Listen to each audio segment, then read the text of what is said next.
All right, today for our creative live discussion, we are here with Talal Saint-Lo. Talal, if you don't mind introducing yourself and telling us a little bit about the journey that led you to be able to get to your business that you started today in New Mexico. Sure. No, thank you for the opportunity. Good morning, everyone. My name is Talal Saint-Lo. I'm originally from Haiti. I grew up there and went to school and graduated high school there. And after graduating high school, moved here to the United States for college. And my family moved to New Mexico in 2004. And so we've been here since. We're half Haitian, half New Mexican. Um, my journey began with a deep commitment to public service. I worked at the University of New Mexico, and I worked for the state in all areas related to grants. And through my career and work experience, I recognize that too many New Mexico communities, especially rural, tribal, underserved ones, were missing out on critical funding because of barriers to grant access and ability to, incapacity issues and ability to administer grant funding. So I founded New Mexico Grant Administration to bridge that gap. Our work works to blend strategy, creativity, and systems building to empower communities to really design, meaningful, impactful projects, provide access to resources for New Mexicans, and create sustainable impact.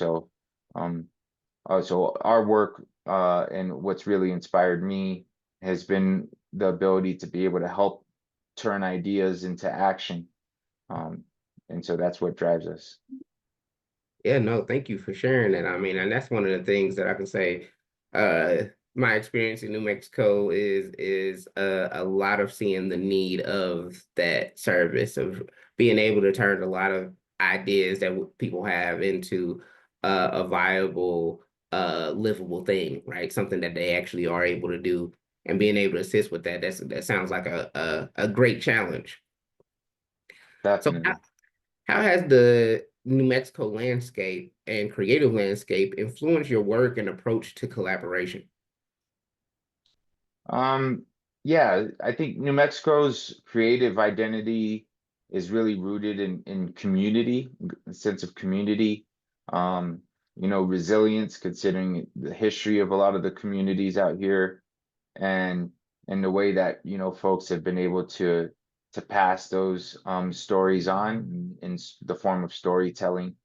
So whether it's, a mural in the centro in a small town, um, or a multi-generational business, I think there's always the spirit of innovation and cultural pride Mhm. that shapes a lot of New Mexico's work. So this has really influenced a lot of our work and our approach. So we prioritize, partnerships with local community leaders, and work to honor, traditional knowledge and the indigenous folks that have been here much longer than we have, Mhm. and build capacity from within. So yeah, we don't really just work on the aesthetic, but we also understand that it's strategic as well. So we try to reflect that and bring that value to our clients. No, I like that. Being able to have that community-centered approach is what that sounds like from what you're saying when it comes down to doing work in New Mexico and knowing that that environment, right? You kind of gotta have that community buy-in because if you don't, just the culture of New Mexico is if you're not supporting or a part, it's hard to be in, right? That's So right. I No, definitely that's very true. understand that. Now, what advice would you give to creatives, business owners, or otherwise who want to collaborate but don't know where to start? I would say, you know, start with we start with listening and reaching out to the existing resources that are out there currently. So of course, attending great events like this that EDD puts on, and really connecting with the networks and the community-based organizations that are doing a lot of the work to support the ecosystem Hmm. um, for creative work and creative industry. Um, so one thing we know is collaboration always starts with a conversation, and so not waiting for things to be aligned, but working to try to puzzle things together. Um, so yeah, uh, Yeah. I like that. I like two things you said that goes back to something that I know I'll repeat a lot of times in our presentations is that creative ecosystem, right? That and I always say creative economic ecosystem because it's thinking about how many businesses and support systems, municipalities and others that work together to that create that atmosphere that allows a creative business to exist or thrive, and sometimes it might be hard to understand those connections, right? Because it's not always in your face or it's hard to access.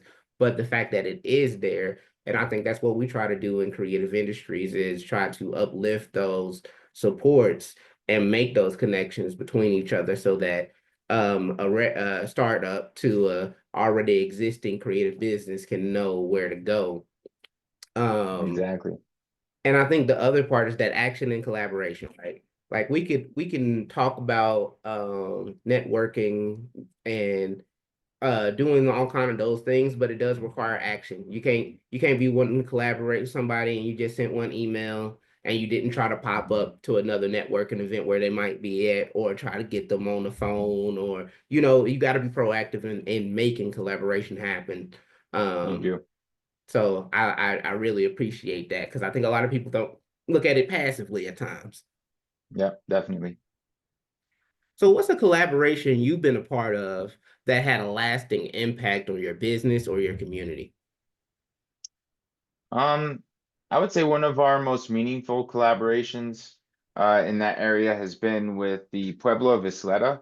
Hmm. Um, we most recently worked with the Pueblo of Isleta Library on an after-school literacy program that integrated indigenous literature, family engagement, and educational support for youth who have Hmm. fallen behind, especially during the COVID pandemic.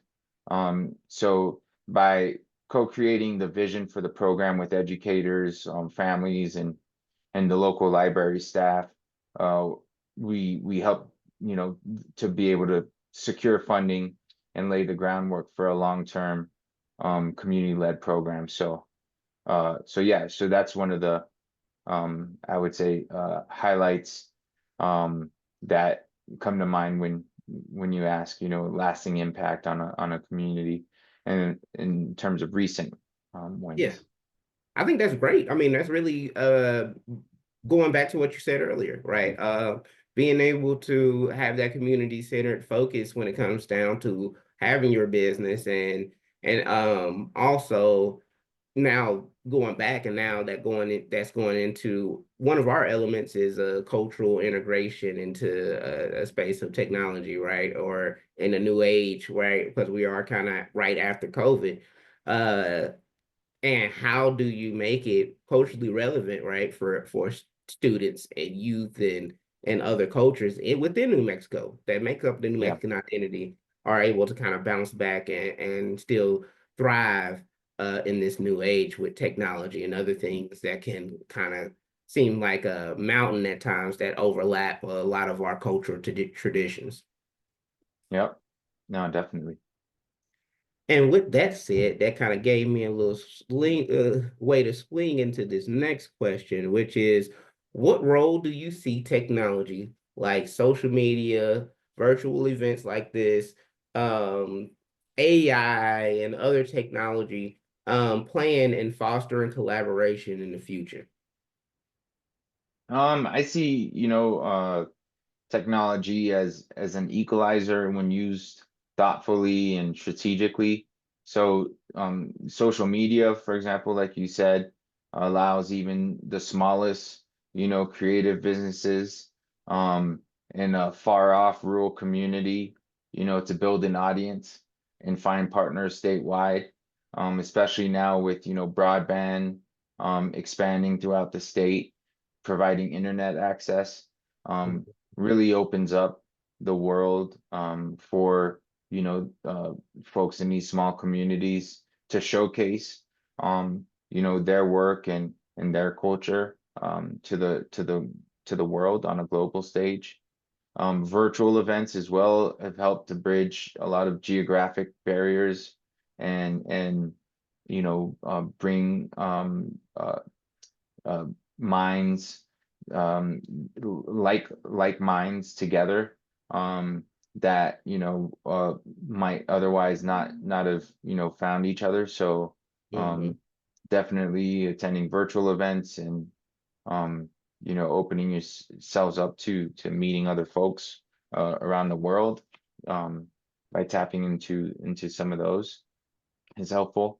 Mm-hmm. And of course, with New Mexico Grant Administration, we use technology platforms to do a lot of our work in terms of managing grants and searching for grants and um, a lot of our internal work as well. So, uh, integrating AI is one of the things that we focused on in terms of operations um, and being able to make our work more efficient and increase the value that we're able to provide to our partners. And um, so yeah, I see those playing a huge role in our ability to continue to collaborate and build on the momentum I agree with that. of I think working one together. of the things I like you pointed out is the thoughtful use, right? Because like anything, you can use it for bad things, you can use it for good things. It's all depending on the person, right?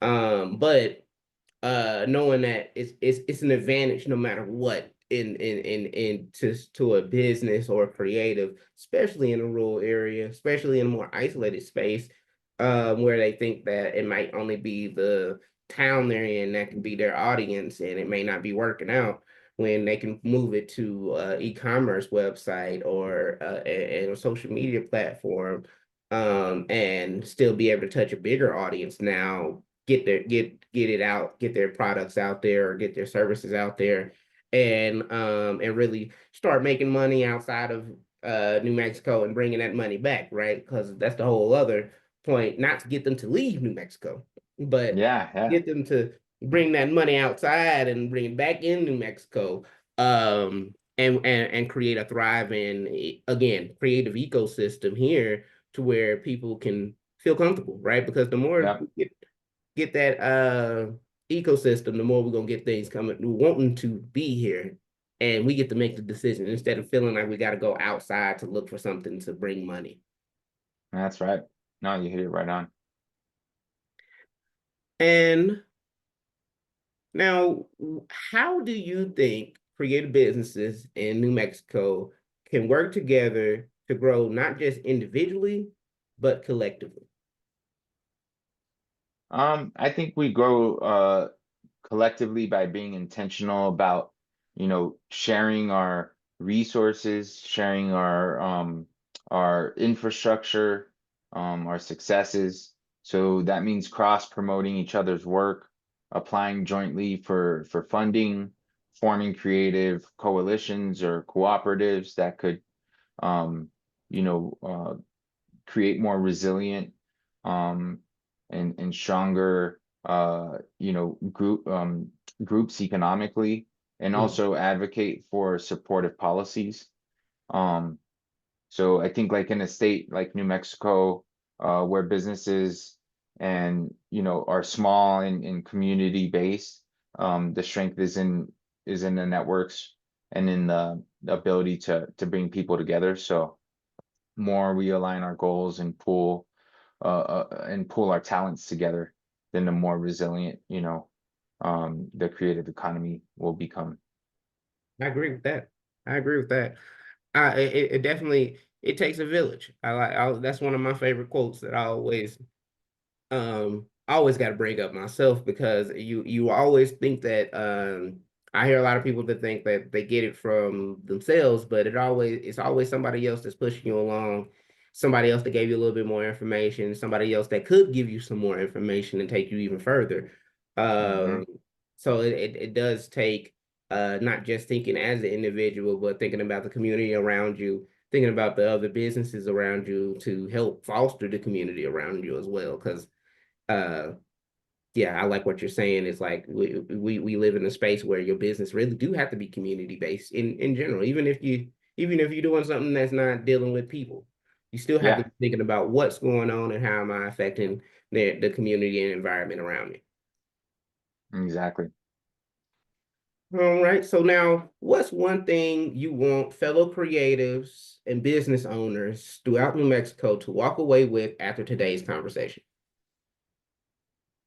So don't underestimate what you bring to the table. So creativity isn't just a talent, it's a tool for change, a Mhm. force for community change, a foundation for economic strength. So invest in it, protect it, and be bold in offering it as a solution for change and for challenge, to address some of the challenges that your communities might face and our communities are facing. Yeah, So no, I like that. Now, you definitely hit that one on the head. In my opinion, it's definitely thinking about the many tools that comes with creativity and not just the finished product, right? It's a mindset that can be used in business and in problem solving and um also expression. I think that's one thing, especially in this day and age, um where you have to show that resilience, right? Because a lot of our creators a lot of history have shown that a lot of creatives are rebels, right? Uh or and rebels in the sense of game changing hmm for actually creating revolution, new age change, and thinking about the Renaissance in Paris, to Harlem Renaissance in America, and many other Renaissances that you've seen throughout. Yep. I almost got into my whole Beyonce after that. All right. Now, for my last question, before we go into the Q&A, do you have any upcoming projects, opportunities, or events that you would like to share with us to be able to support local creative businesses and other business owners throughout New Mexico? Sure, yeah. So I mean, we participate often in offering free, grant readiness workshops with various agencies. So you could look us up on United Way's website if you're a nonprofit and you're looking for some guidance on the grant world there, or the Minority Business Development Agency's website with the City of Albuquerque. They have a presentation from us specifically geared towards to businesses when it comes to being able to tap into grant funding. So I highly encourage folks to do a quick search for those. Also visit our website if you're looking for any grant opportunities or if you're looking to reach out and, connect with us. We'd be glad to meet with you and see how we might be able to, support any of your work. Um, and we have our LinkedIn page where we like to also post grant opportunities. So follow us on LinkedIn. Um, one of the other, little initiatives that we're working on now is assisting folks with being able to tap into finding grant opportunities from private offered by private, corporate, or family foundations because the federal freeze is really affected a lot of organizations. And so we are working with um, some of the social sector leaders like Groundworks New Mexico and the Funders Group um, to be able to provide some support in that way, as well as direct services to our clients. So We provide access to an online portal for grant searching at a very affordable cost. Um, and that's something that, I would definitely like to throw out there in Yeah. case any folks are looking for grants and would like to make a small investment that can go a long way. We're looking to meet everybody where they're at to make something happen. So thank you for this opportunity. Yeah, this was great. Great conversation, I feel like, and looking forward to answering any questions. Yeah, no, thank you for highlighting that. I mean, I think that you're doing great work in adjusting and being maneuverable in these times and adjusting to the freeze and being able to see other avenues for potential people who could have lost funding due to that. Right. So I think that's a great highlight. And we want to make sure that people really pay attention to that in this recording because that's something that I feel like could be very innovative for a couple of organizations and businesses.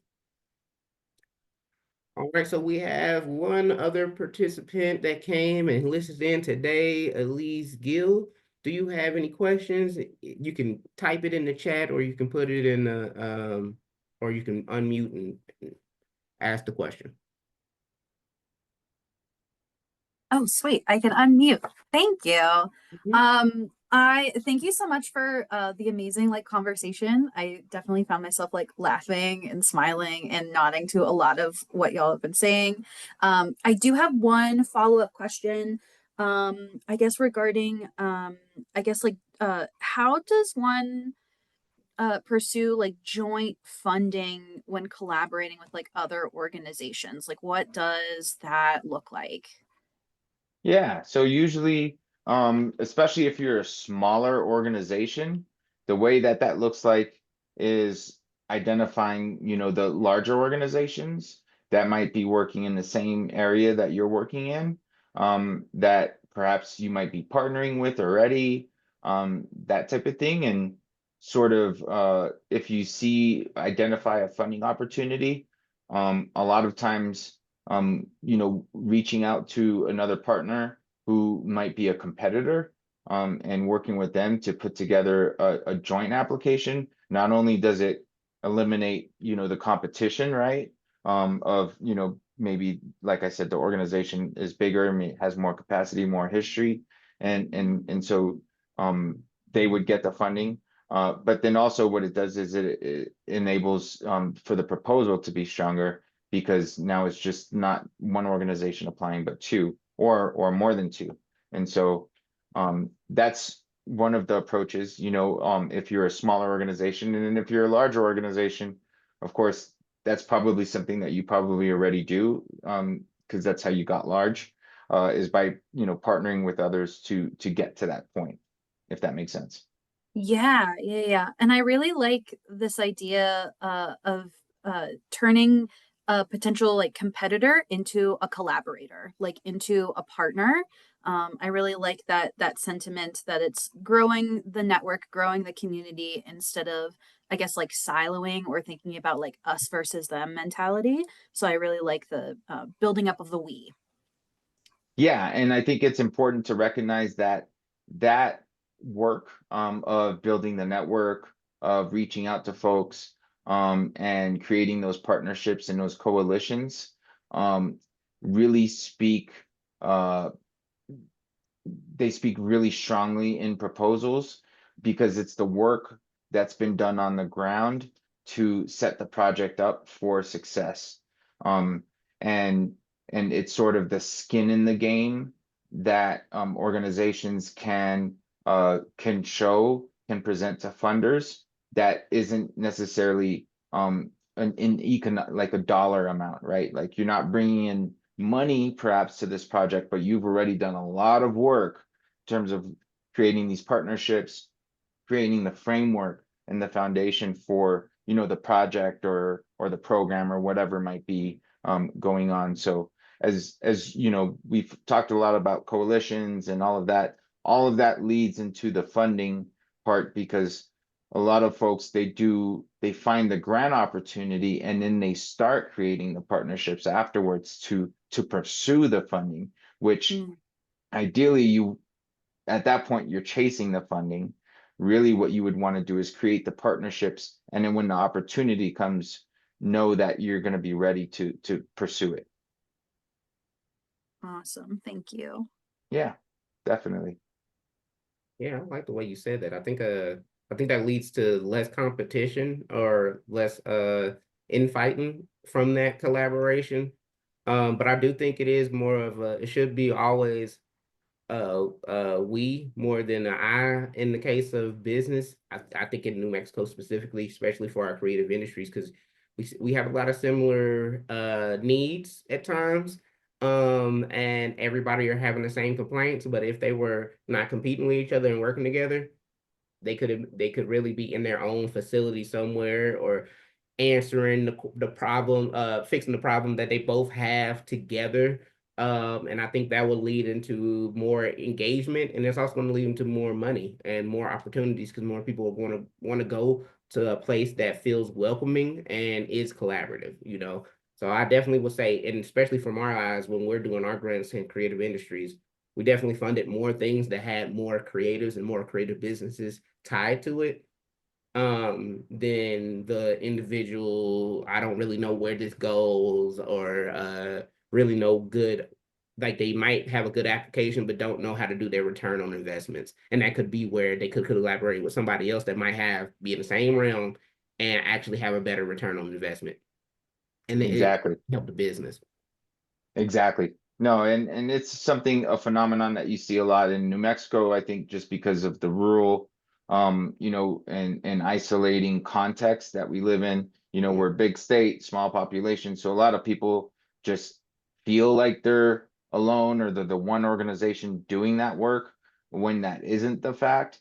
And once they find out that that isn't the fact, it's a little too late because they've already kind of run their own path, and then the other organizations have run their own path. And so really, that even the habit of collaborating and working together isn't even there.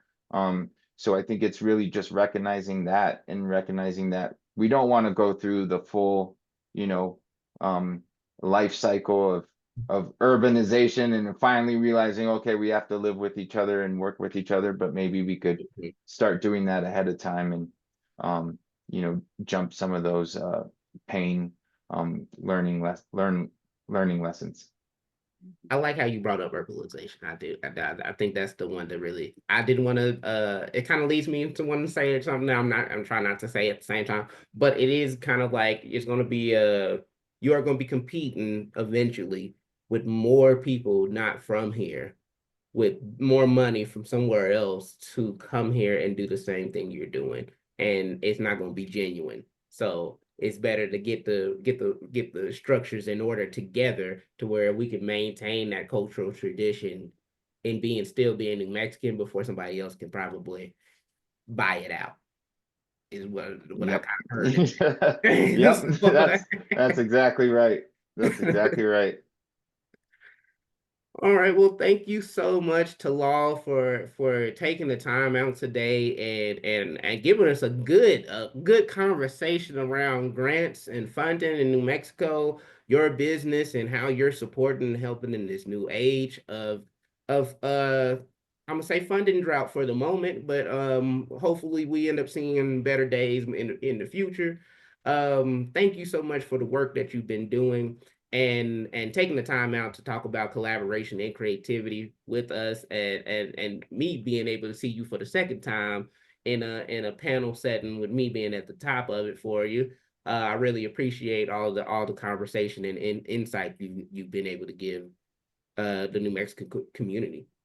No, thank you. Thank you for the opportunity, and it's always, fun doing it with you. So I look forward to continuing discussion, and welcome any of the participants or future viewers to please reach out if you have any questions, or if you need any advice. We're here for you. So appreciate it. And thank you, Guaranteed, EDD. guaranteed. Well, thank you so much.